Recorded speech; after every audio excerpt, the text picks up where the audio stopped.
The first sign of the Varelian Dominion wasn't a warship. It was silence.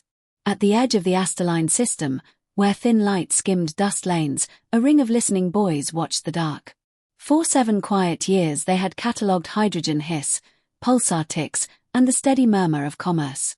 Then, in 12 seconds, every boy recorded the same impossible absence. Space went quiet as if the universe had stopped breathing. "Grave shear," Lieutenant Mara Klein said, eyes fixed on the spectral display. "Not ours." Commander Elias Rourke stood behind her, hands folded at his back. Tall, spare, hair clipped close, he wore calm-like armor. "Confirm vector." Klein ran the solution twice. "Entry point is outside the belt.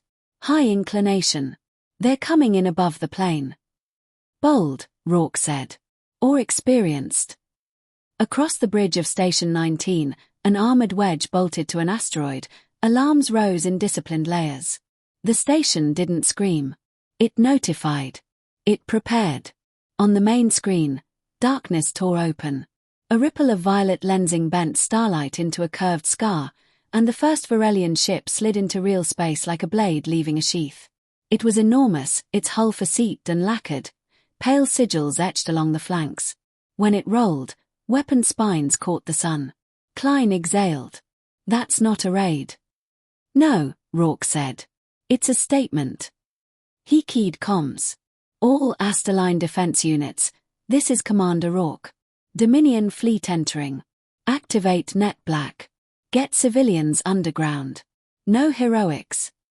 Acknowledgement snapped back, crisp, human, unpanicked. In another life, he'd have taken comfort in it. Tonight it sounded like rehearsal before a funeral. More rifts flared. 5, 12, 20. The Dominion arrived in formation, not scattered like pirates but ordered like an empire. Wedge and crescent hulls, bristling cannons, troop barges with swollen bellies. Behind them rolled a carrier the size of a city, bays glowing in rows. Klein's voice tightened. They brought a dread hull. Rourke stared at the fleet and tasted old ash, burned habitats, first contact raids, the decade when humans learned the galaxy had predators. He touched the comm panel again. "Open a channel." "To them?" the comm officer asked. "To everyone," Rourke said. Broadcast standard diplomatic preface. "This is Commander Elias Rourke of the United Human Defense Coalition," he began, voice plain and steady. "You are entering protected territory under Concord Treaty markers. Identify yourselves and state intent." Static. Then a translated voice arrived, layered with contempt. "I am High Warlord Zalthrex," it declared, bearer of the Dominion's mandate. "Your markers are unrecognized. This corridor is required by Varelian expansion. Yield your outposts. Your civilians will submit to processing. Resistance will be corrected." Klein muttered, "Processing. Like cargo." Rourke kept his eyes on the tactical plot. "This system is inhabited. You are in violation." A soft, amused click. "Your species is recently starfaring. Withdraw your warcraft. We will not pursue. Honor will be preserved." "We're not withdrawing," Rourke said. A pause, small, but real. "Then you will be broken." The channel cut. Far beyond the station's shields, High Warlord Zalthrex watched the human installation with open disdain. He stood before a bridge staff arranged by rank, banners of living light drifting overhead. At his side, strategist Velsuan, ancient, careful, studied the human geometry. "They are smaller than expected," Zalthrex said. "Size is not the danger," Velsuan replied. "I have studied their wars." Zalthrex flexed his mandibles. "Everyone bleeds. Everyone retreats." Velsuan leaned closer, lowering his voice. "Do not attack the humans unless you intend to annihilate them. If you strike and allow escape, they will follow. They do not end wars when it is polite. They end them when it is finished." Zalthrex laughed. "A superstition." "A pattern," Velsuan insisted. "They are persistent past reason." Zalthrex lifted a clawed hand. "Enough. Signal the forward line. Demonstration fire." Crack attach their station in view of their colony. Let them learn hierarchy.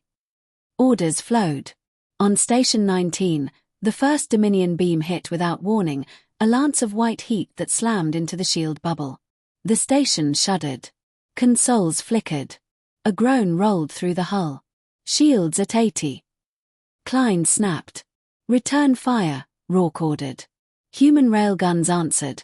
Blunt kinetic slugs accelerated to lethal fractions of light speed. They didn't glow. They arrived. Impacts punched craters into Dominion plating. One cruiser yawed, trailing vaporized metal. The Dominion replied with elegance and cruelty. 3 beams converged. The forward shield failed in a burst of blue shards, and armor on the outer rim peeled away. Klein glanced at the casualty board. Deck 7 vented. We lost. Keep it moving, Rourke said. He felt every name, but grief could wait. On the plot, small lights ignited. Human corvettes launching from hidden hangars, slipping through the asteroid belt. Not a fleet. A handful. But they moved like a knife fight, forcing angles, dragging Dominion targeting into messy geometry. An ensign stared. Sir, they outnumber us 20-1. Rourke watched a corvette take a beam full-on and keep going long enough to ram a Dominion frigate's drive spine. Both ships burst into debris. We don't need parity, he said. We need time. And we need them to commit. Klein looked up, eyes bright with fear and resolve. Commit to what? Rourke tapped the map where the Dominion carrier loomed. To being here long enough to matter. Outside, the first battle of Asterline became a churn of light and metal. Human defenses failed in places, held in others, and everywhere refused to run. Dominion ships advanced with confident discipline, expecting collapse, expecting the usual arc of conquest.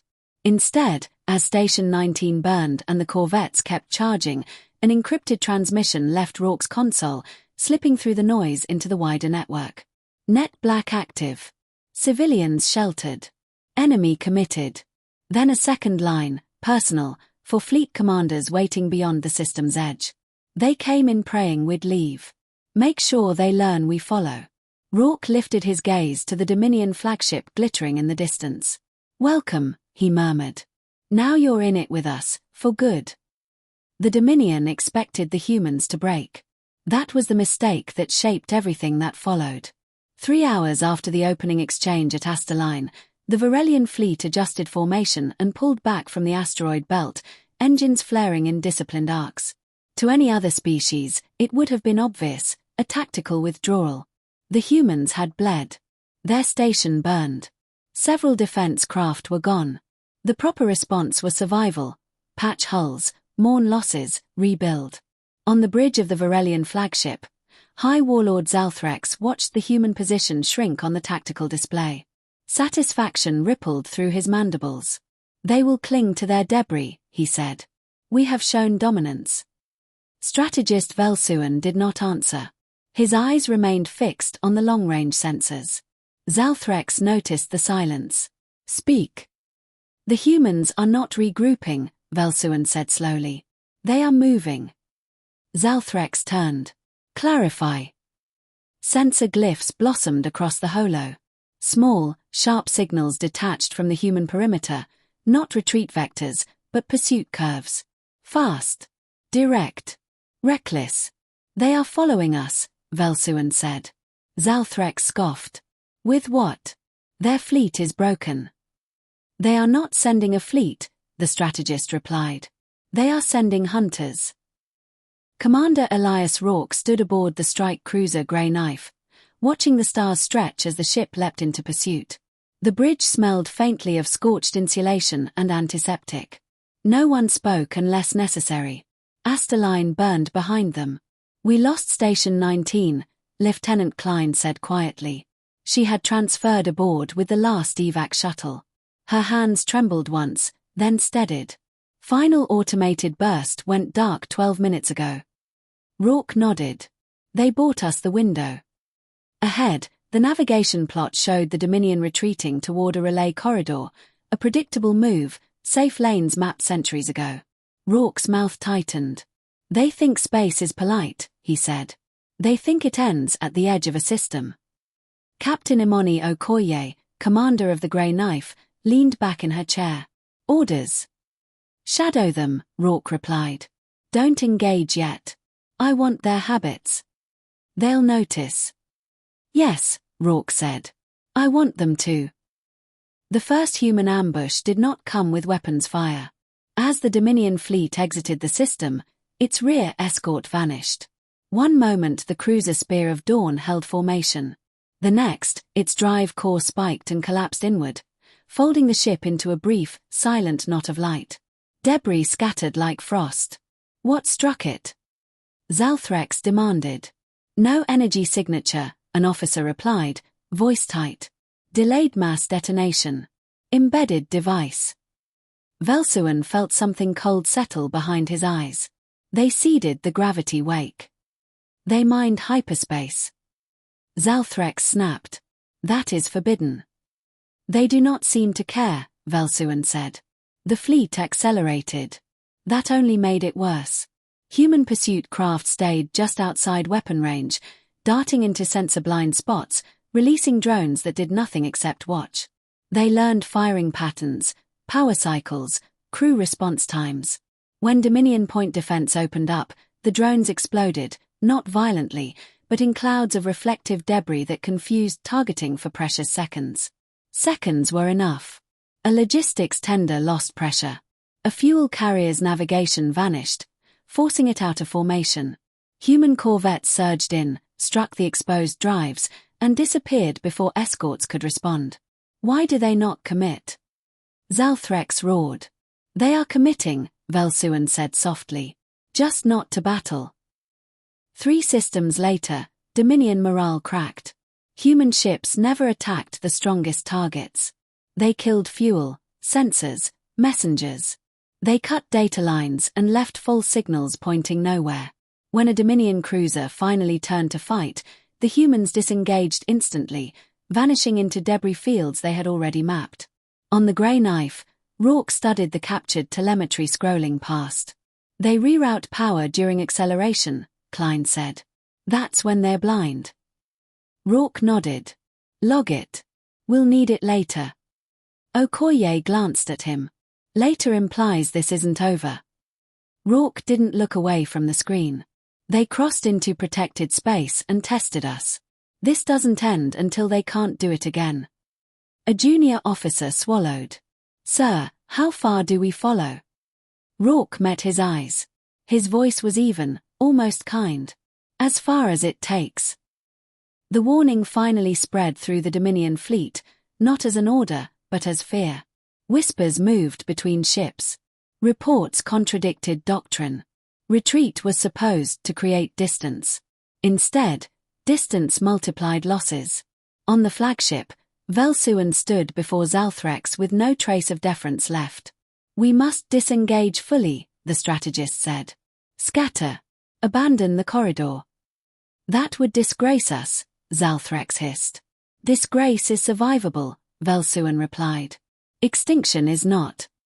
Zalthrex hesitated. It was the first time his certainty wavered. Then the humans struck again. Not with ships, but with silence.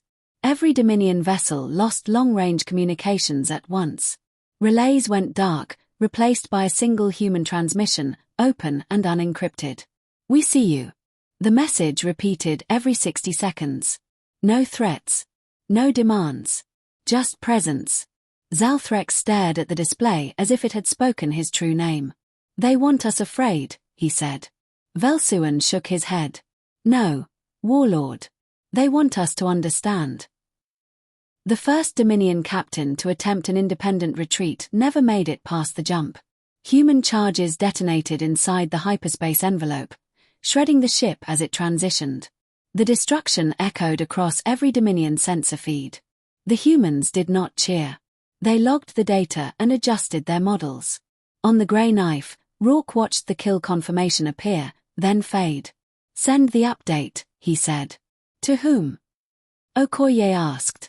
To everyone, Rourke replied. Let the fleet know. Klein hesitated. Sir, they're still running. Rourke's expression didn't change. Good. Outside the hull, stars blurred as the ship accelerated again, following the fading trail of an enemy that had begun to realize the truth too late. The humans were no longer defending territory. They were enforcing a lesson. And they had all the time in the universe to teach it. By the 6th day of flight, the Dominions stopped calling it a retreat. They called it disappearance. High Warlord Zalthrex stood alone on the command dais, the once pristine banners of the Varelian Dominion dimmed to low glow. Around him, officers spoke in clipped bursts, voices stripped of ceremony. Loss reports scrolled without pause, supply ships gone, escorts missing, entire task groups erased between jumps. Confirm again, Zalthrex said, his voice thin with strain.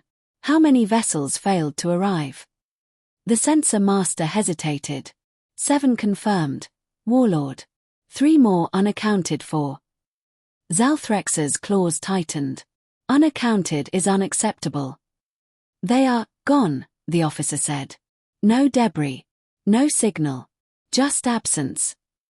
Velsuan watched the displays with the weary eyes of someone who had already lost the argument and now bore witness to the consequences. The humans are not chasing us, he said. They are constricting us. Zalthrex rounded on him. Explain. They do not strike where we are strong, the strategist replied. They strike where movement depends on trust, navigation beacons, refueling points, rendezvous coordinates. Every system we flee into becomes hostile before we arrive. As if summoned by his words, an alert chimed. A forward scout group vanished mid-transition. Silence followed. Heavy. Absolute. Zalthrex felt it then, not fear of death, but the heavier terror of inevitability. The humans were not trying to win battles. They were dismantling the idea of escape. Commander Elias Rourke reviewed the Dominion's latest vector projections in a quiet briefing room aboard the Grey Knife. The room was dim, lit by tactical overlays and the soft hum of processors. Around the table sat captains from half a dozen human vessels, faces drawn, eyes sharp. They're fragmenting, Captain Okoye said. Breaking formation to avoid traps. Which makes them predictable, Rourke replied. He tapped a node near the edge of the map. They're lame for Varelian-controlled space. Old infrastructure. Static defenses. They believe home equals safety. Klein leaned forward. Do we let them reach it? Rourke shook his head. No. We make sure they understand there is no line they can cross that makes this stop. A murmur passed through the room, not dissent, but gravity. One captain spoke carefully. We're deep now. Past the frontier. The Concord will notice. They already have, Rourke said. They're watching. Intervene. They won't, Rourke replied. Not while we're precise. He met their eyes one by one. No civilian targets. No indiscriminate fire. We are not monsters. We are the consequence. No one argued. The Dominion's final attempt at order came in the Lathrix Expanse, a region of sparse stars and ancient relays. Zalthrex gathered his remaining fleet around a drifting fortress station, its hull etched with centuries of victories. We stand here, he declared, voice amplified across every channel. We regroup. We repel pursuit. The humans will not dare strike a fortified position.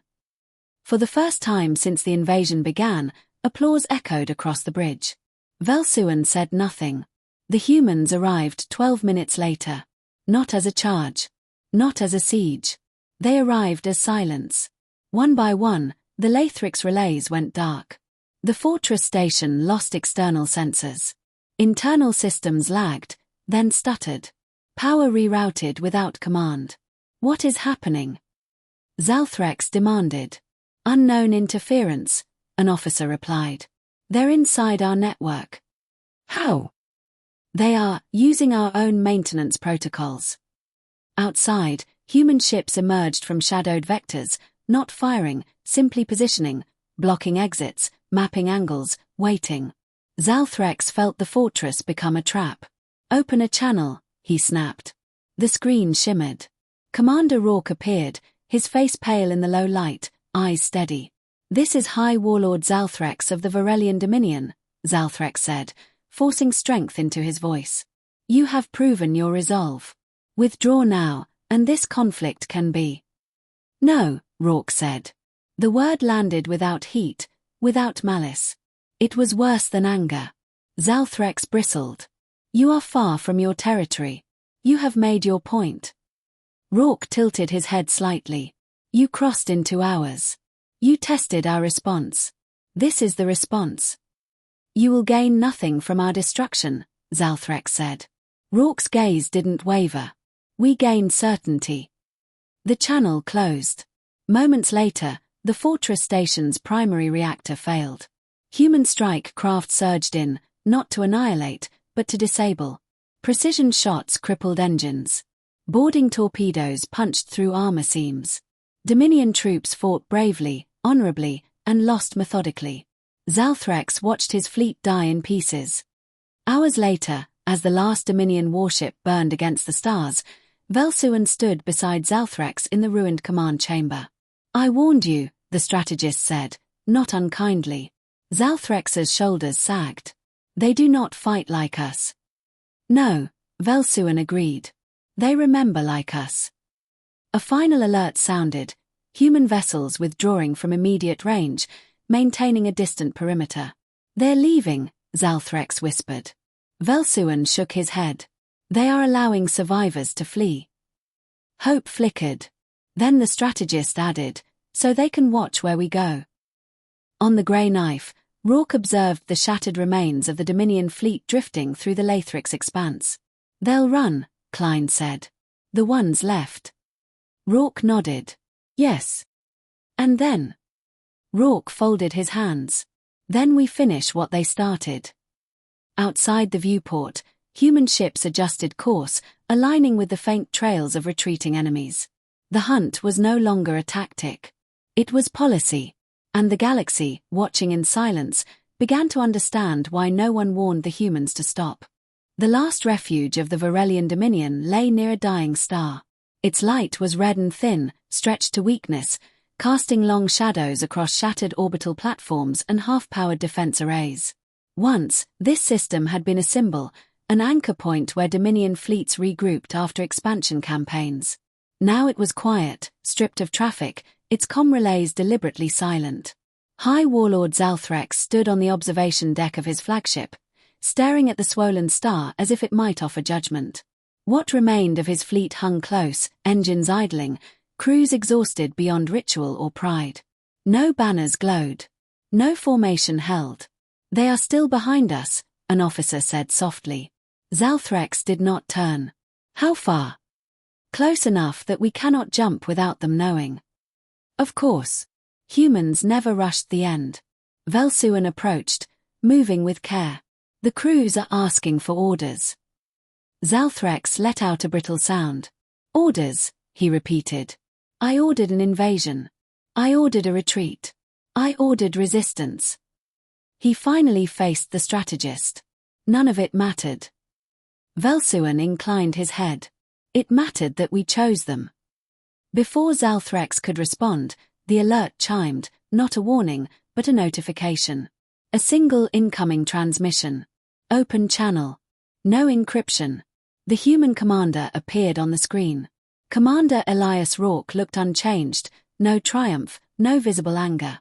Just a man who had reached the end of a long task. This system is a dead end, Rourke said. Your remaining ships are surrounded. Your drives are compromised. Your relays are gone.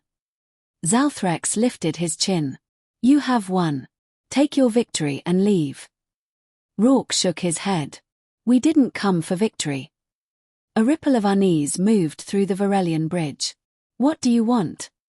Zalthrex demanded. Rourke's gaze was steady, almost regretful. We want to make sure this never happens again. Zalthrex laughed then, raw, hollow. You think destroying us will make the galaxy safer? No, Rourke replied. We think letting you go would make it dangerous. The channel stayed open. No threats followed. No countdown. Just the truth, offered plainly. Velsuan stepped forward. If we surrender, he asked, will you spare our civilians? Rourke did not answer immediately. When he did, his voice was quieter. We already are. Your non-combatant worlds were never targeted. They won't be. Zalthrex's claws trembled. Then why pursue us to extinction? Because you taught us something, Rourke said. You showed us how easily warnings are ignored. Silence stretched between stars. Zalthrex straightened. Then finish it, he said. Let history remember that the Dominion fell fighting. Rourke inclined his head. History will remember that the Dominion fell because it attacked humans. The channel closed. Moments later, human ships moved. Not in a chaotic assault, but in measured steps. Precision strikes disabled the last heavy weapons. Boarding actions secured command decks. Escape pods were allowed to launch, then tracked, escorted, and disarmed. No one was hunted unnecessarily. No suffering was prolonged. Zalthrex felt the deck shudder beneath his feet as his flagship's power failed. Emergency lights flared, bathing the chamber in amber. It is done, he said softly. Velsuan placed a hand on the railing. It was decided the moment we dismissed the warning. Hours later, Zalthrex stood in a containment chamber aboard a human vessel. Transparent walls, gravity tuned gently, atmosphere adjusted to Varelian tolerance. Humane. Deliberate. Rourke entered alone. You could have killed me, Zalthrex said. We don't need to, Rourke replied. You'll live to explain. To whom? To the next empire that asks why the Varelian Dominion no longer exists. Zalthrex studied the human. You do not celebrate. Rourke shook his head. We don't enjoy this. We endure it. After a pause, Zalthrex asked, if another species attacks you, will you do this again? Rourke met his eyes. Only once per species. Zalthrex closed his eyes. The galaxy reacted slowly, then all at once. Trade routes rerouted around human space. Military doctrines were rewritten. Diplomatic briefings included a single new clause, translated into hundreds of languages. Human territories are non-negotiable. Engagement guarantees pursuit. Retreat is not protection. On frontier worlds, children memorized the story not as legend, but as caution. On the bridge of the Grey Knife, Lieutenant Klein watched the final Dominion marker fade from the tactical map. It's over, she said. Rourke nodded. Yes. What happens now? Rourke looked out at the stars, endless, indifferent, waiting. Now we go home. And if anyone ever asks why they shouldn't test us. He allowed himself the smallest, tired smile. They'll already know the answer. Far away, in the quiet left behind, the galaxy learned its final lesson. You could defeat humans in battle. But if they decided to follow you, there was nowhere far enough to run. Chat.